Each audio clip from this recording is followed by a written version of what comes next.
제가 15년 동안 정말 회사의 경영에 관여를 안 했어요. 경쟁 입찰이잖아요. 그것은 문제가 없는 거죠. 불법으로부터 배태된 것이기 때문에 비폭력 저항입니다. 무죄입니다. 사법부가 올바른 판단을 해주실 거라고 생각합니다. 예, 국회 국토교통위에서 활동했던 박덕흠 의원. 박 의원이 만들어서 운영하다가 의원이 된 후에 가족들이 운영을 맡고 있는 건설사가 3곳이 있습니다. 그곳에서 관급 공사를 수천억 원대 수주했다면 이건 이해충돌에 해당하는가 아닌가. 또 지금 재판 중인 손혜원 전 의원의 경우도 이해충돌 여부가 핵심이죠. 자신이 상임위 활동을 하면서 알게 된 정보를 이용해서 투기를 한 건가 아닌가 이겁니다. 그런가 하면 삼성물산과 제일모직 합병 당시에 삼성물산의 사회이사를 지냈으면서 현재 정무위원을 맡고 있는 국민의힘 윤창현 의원. 대북 경협 테마주를 1억 원 넘게 보유하고 있으면서 외교통일위원회에 소속된 김홍걸, 지금은 이제 민주당 의원이 아니군요. 김홍걸 의원. 이분들도 다 적절성을 놓고 갑론을박이 한창 진행 중이죠. 국회의원의 이해충돌 문제는 하루 이틀 된 문제가 아닙니다. 하지만 관련법은 사실상 없습니다. 지난 국회에서도 이해충돌 방지 법안이 제출은 됐는데요. 무려 8건이나요. 통과 안 됐습니다. 아니 이게 별로 복잡한 문제가 아닐 것 같은데 왜 안 됐을까? 이런 생각 드시죠? 왜일까요? 누가 반대했을까요? 지난 국회에서 그 법안을 발의했던 그 당사자를 오늘 스튜디오에 모셨습니다. 최이배 전 의원 어서 오십시오. 안녕하세요. 예, 오랜만입니다. 오랜만입니다. 아니 도저히 안 되던가요?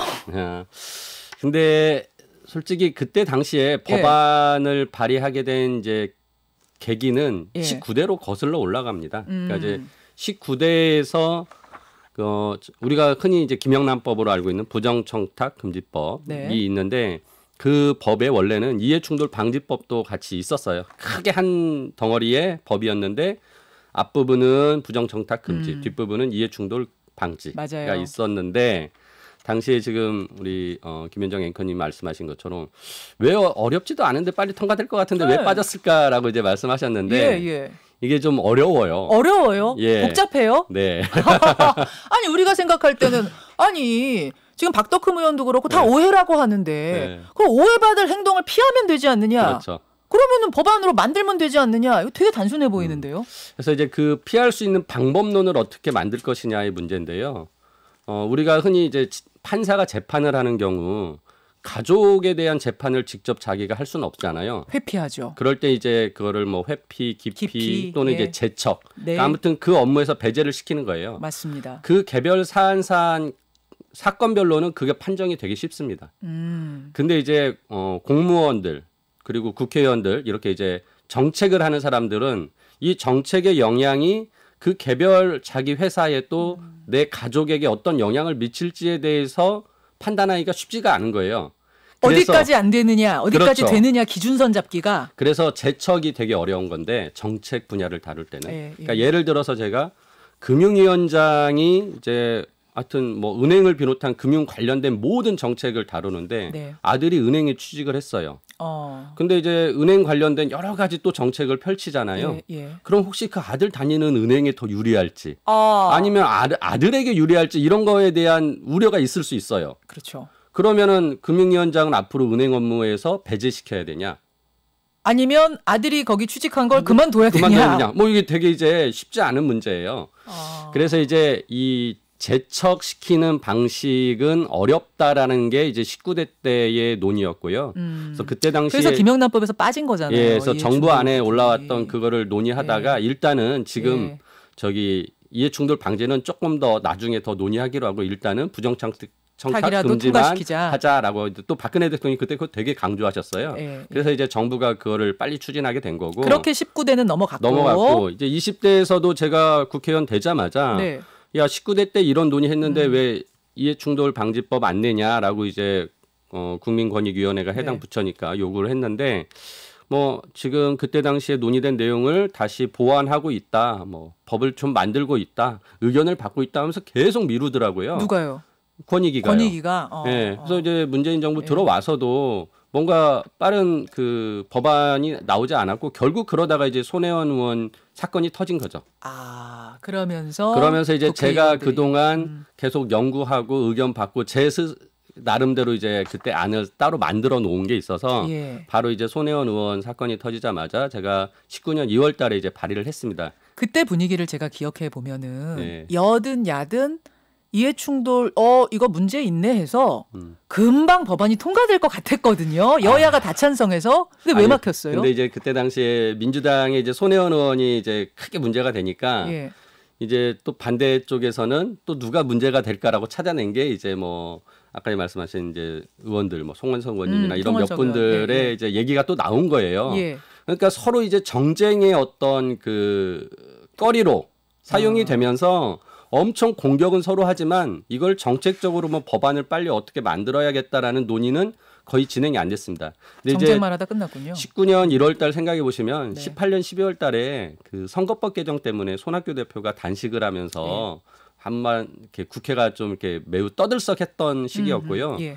그 선거법 합의를 1월 달에 나경원 대표가 없는 것처럼 번복을 했어요. 네, 네. 그러면서 굉장히 그때 이제 여야가 냉각기가 거치면서 그게 이제 4월 달 패스트트랙 과정으로 거쳐가면서 거의 뭐 19년에는 그 국회가 정상적으로 법안을 논의하는 시기가 아니었던 거죠. 안타깝게도. 멈춰버렸죠, 사실상. 그래서 이런 이제 이해충돌 방지법은 이게 단순하게 법안을 만든다고 빨리 통과시킬 수 있는 그런 예를 들어서 뭐 우리 그 음주 운전에 대한 윤창호법 같은 경우는 굉장히 사회적 여론도 컸지만 그거는 형벌만 딱 강화시키는 것으로 굉장히 이제 간단한 법안이었는데 네. 이건 아까 말씀드린 대로 이제 그 업무에서 어떻게 배제시킬 것이냐에 대한 그 굉장히 논란이 많기 때문에 이 큰 법을 다루기가 힘들었던 겁니다. 그래서 그렇군요. 그런 이제 환경 속에서 의원들도 솔직히 자기 스스로 네, 네. 뭐 족쇄 채우는 거잖아요. 그렇죠. 솔직히 말하자면 네. 자기 발목에 족쇄 채우는 거니까 다들 필요성은 인정하시면서도 인정하지만 적극적으로 안 나섰군요. 나서죠. 그러니까 내가 꼭 지금 이해충돌 이해충돌 상황이어서가 아니라 예, 예. 나도 나중에 이런 거 그렇지. 혹시 걸릴 수 있지 않나라는 이제 우려가 생기는 거예요. 우리 아들이 우리 딸이 어디 취직하면 그럼 나도 여기서 배제되는 거야. 뭐 이런 그렇죠. 생각들. 예. 그래서 이제 그런 것에 대한 이제 인식이 있다 보니까 적극성을 못 갖는 거죠. 그래서 이제 우리가 이해충돌 방지에 대한 규정을 네, 네. 뭐 지금 이제 굉장히 좀 분위기가 좋습니다. 오히려 19년 때보다 지금 20년 올해 네. 들어서 지금 이 박덕흠 의원 사건이 터지면서 네. 저는 여야가 오히려 지금 공히 서로 문제에 대해서 인식하고 동의한다라고 오히려 원내대표들이 얘기를 하고 있거든요. 맞습니다. 그래서 오히려 이제 지금 환경이 좀 분위기가 조성됐다. 무르익었다라고 예, 보세요. 예. 자, 이런 질문이 지금 청취자들에게 들어옵니다. 최이배 전 의원이 이제 20대 국회에서 정무위 활동하시면서 예. 야, 저분은 지금 애매한 경계선에 있네. 뭐 이런다든지. 예. 저거는 뭐 이슈가 안 돼서 그렇지 이해 충돌의 소지가 있네. 예. 이런 사례들 경험하신 거 있는지. 혹 제가 이제 정무위를 2년하고 법사위를 2년 했는데 예, 예. 정무위는 오히려 금융이나 기업 관련되다 보니까 그 주식을 가지고 있거나 이런 경우는 다 백지 신탁을 하게 됩니다. 예. 그래서 굉장히 이제 그런 부분을 먼저 클리어하고 들어옵니다. 근데 저희가 오히려 문제됐던 건 법사위였어요. 그래서 그래요. 법안도 제가 냈던 건데요. 자기 본인이나 가족이 소송이 걸려 있거나 검찰 수사를 받을 때 오히려 법사위를 가라고 해요. 왜냐하면은 피감기관인 검찰과 법원이 예. 자기가 다룰 수 있다라고 생각하고 오히려 가서 그런 수사나 재판에 관여를 하는 거죠. 그래서 당시에 그 후반기 이제 2년 지나고 후반기 2년을 할 때 이제 그 상임위를 많이 교체를 하는데 예. 그때 당시에 한국당의 모 의원님이 소송이 걸려 있었는데 그 선거법상에 소송이 걸려 있는데 법사위로 오셨어요. 그리고 그래서 이제 그때 그 분에 대한 논란이 있었죠. 그래서 온 거 아니야? 그렇죠. 자기 소송 그런 때문에 얘기들. 온 거 아니야? 이런 예. 얘기. 근데 누구였죠? 제가 네? 그분이? 이제 이완영 의원님이라고요. 나중엔 결국은 예, 중간에 그 의원직 상실하는 형을 받아서 받으셨죠. 중간에 예, 그만두셨는데 네. 그래서 제가 그때 그 법을 냈었어요. 자기 개별이나 그러니까 개인이나 걸려 있으면. 가족이 그런 사건이나 수사 받으면은 법사위에 못 오게 하자라는 법을 냈더니 또 그거를 그 의원님 이름 붙여서 누구 법이라고 해가지고 예. 저는 전혀 의도한 건 아닌데 아무튼 이제 그래서 법사위가 오히려 이제 그런 식의 개별 사건에 영향력을 행사할 수 있기 때문에 더 문제입니다. 그렇군요. 그러니까 이제 아까 말씀드린 대로 국토위 의원이 어떤 국토 정책을 하는 데 있어서 영향력을 미쳐서 개인의 부동산 가격을 올리는 거 되게 어려운 일이죠. 크게 봐서는. 근데 이제 그런 것보다는 오히려 법사위가 개별 재판과 관련돼서 이제 그런 문제가 있었다라는 걸 말씀드리고요.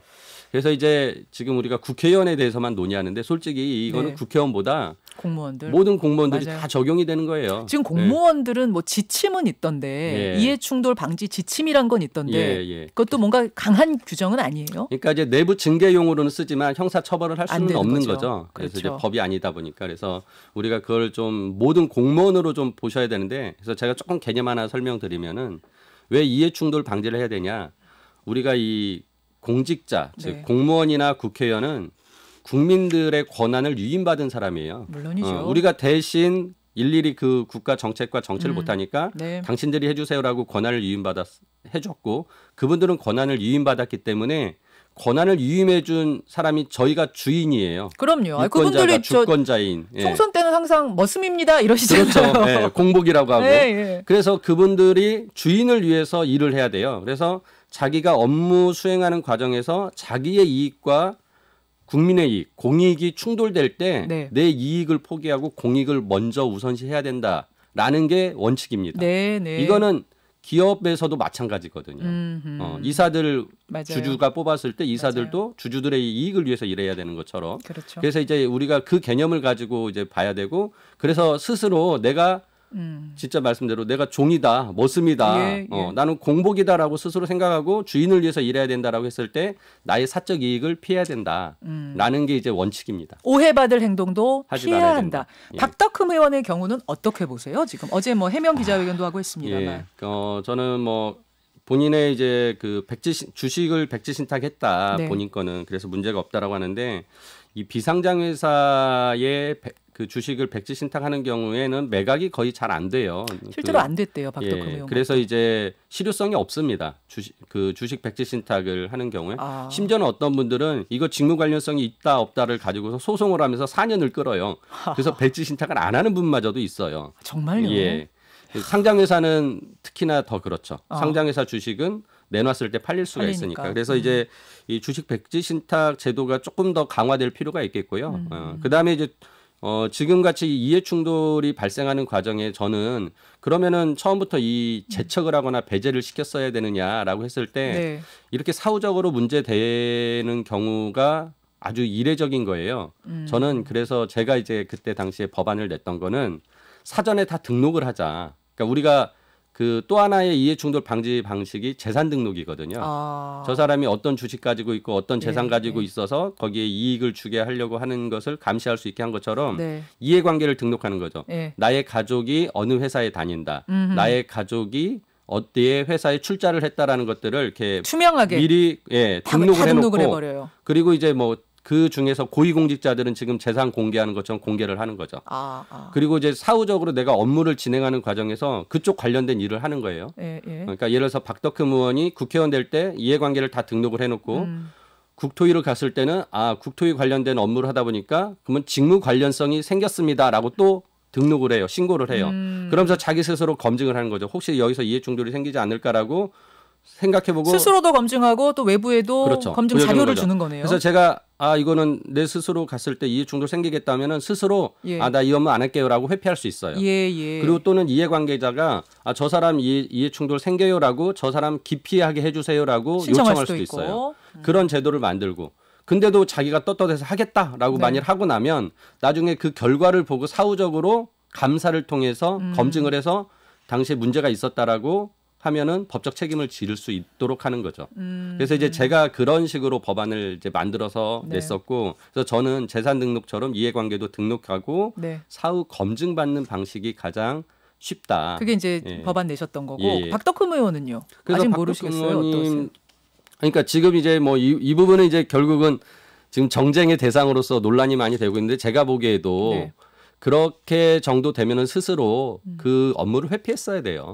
이 정도 되면 예. 건설사를 이제 3개 건설사를 가지고 있고 운영하시는, 가족들이 다 또 거기 정도면. 운영하고 있고 거기서 생계를 유지하고 있다면 자기 스스로 회피해야죠. 그러니까 우리가 아파트를 여러 채 가지고 있는 사람이 국토위원 하면 안 된다라고까지도 얘기하는데 그렇죠. 심지어 자기는 아예 건설회사를 운영하고 거기에 관련된 법도 20대에는 이제 막았다라고 얘기가 나오잖아요. 입찰 입찰 담합 담합을 방지법, 삼진아웃법. 그렇죠. 삼진아웃법. 3번 삼진아웃법. 이상 입찰 담합을 하면은 아예 이제 입찰을 그 정부 입찰 못 받게 하자라는 법이었는데 이제 그거를 본인이 반대해 가지고 맞아요. 결국 통과가 안 막았죠. 됐어요. 네. 그러니까 이런 정도 되면은 스스로 알아서 회피를 된다. 했어야 되고 누군가가 이거 기피를 이 사람 못하게 해주세요라고 얘기를 할 수 있어야 되는데 그런 게 제도적으로 안 됐던 거죠. 알겠습니다. 예. 알겠습니다. 최입의 전 바른미래당 의원 지금 만나고 계십니다.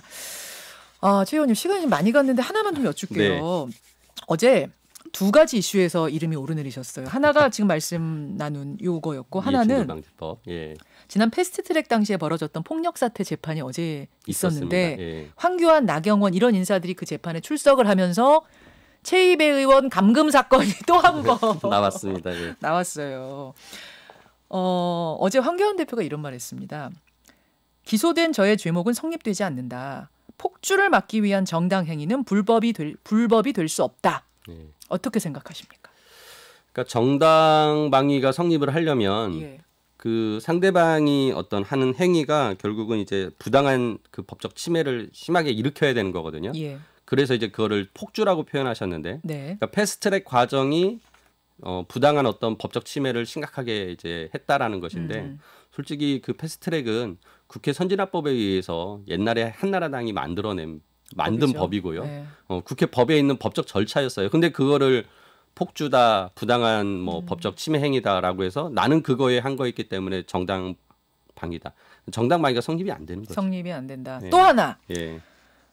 감금 사건과 관련해서는 이은재 전 의원 측이 이렇게 말을 했습니다. 물리력 행사한 사실이 전혀 없다. 경찰관과 소방관이 문을 열지 못하게 했다고 지금 검찰이 주장하는데 그런 사실이 전혀 없다. 예. 공소사실 자체를 부정했습니다. 일단 무조건 혐의를 부인하고 보는 것 같은데요. 그 당시에 이제 저는 이제 의원실에 제 방에 갇혀 있었고 예. 그래서 제가 그 밖에서 일어난 일을 못 봤지만 네. 저희 보좌진들은 다 그 밖에서 봤거든요. 네. 이은재 의원님이 이제 제가 방문을 열려고 할 때 열리지 않게 하려고 문고리를 밖에서 잡고 못 움직이게 막았고 그다음에 소방관이나 경찰관들이 뭔가 이렇게 하려고 하면 이제 제지하고 소리치면서 못하게 했다라고 저희 보좌진들이 그때 당시 목격한 현장을 경찰과 검찰에 가서 다 진술을 했어요. 사진 같은 건 없어요? 당시에 이제 그 방 안에는 촬영을 했는데 밖에서는 촬영을 안 했는데 오히려 그때 당시에 그런 얘기를 들었던 경찰관과 소방관들이 또 있죠. 그 증인이 많군요. 예. 목격자가. 예, 그래서 저는 뭐 그분들이 와서 또 증언을 하면 예. 이런 지금 혐의를 부인하는 것이 금방 아니다라는 것이 들통날 거라고 생각합니다. 그 증인이 많은데 왜 부인하세요? 원래 형사 재판 가면 그런 것 같습니다. 여기까지 말씀 듣죠. 네. 고맙습니다. 네, 감사합니다. 최입의 전 바른미래당 의원이었습니다. 김현정의 뉴스쇼는 청취자 여러분의 참여로 이루어집니다. 트위터, 페이스북, 레인보우 게시판, 그리고 단문 50원, 장문 100원의 유료 문자 샵 1212, 우물정 1212 통해 참여하실 수 있습니다. 김현정의 뉴스쇼, 여러분과 함께 만듭니다.